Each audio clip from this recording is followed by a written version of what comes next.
لوگو، جو چیزیں زمین میں حلال طیب ہیں وہ کھاؤ، اور شیطان کے قدموں پر نہ چلو، وہ تمہارا کھلا دشمن ہے۔ وہ تو تم کو برائی اور بے حیائی ہی کے کام کرنے کو کہتا ہے، اور یہ بھی کہ اللہ کی نسبت ایسی باتیں کہو جن کا تمہیں کچھ بھی علم نہیں۔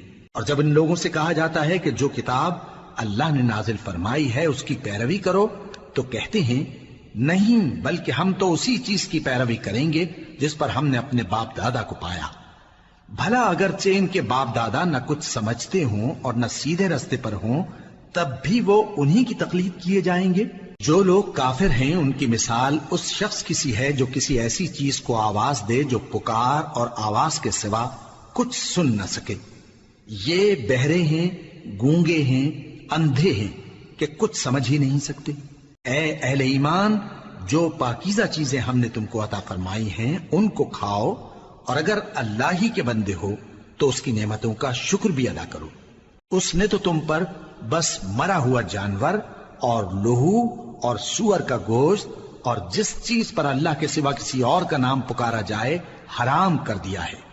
ہاں، جو مجبور ہو جائے، بشرطے کہ اللہ کی نافرمانی نہ کرے اور حد ضرورت سے باہر نہ نکل جائے، اس پر کچھ گناہ نہیں۔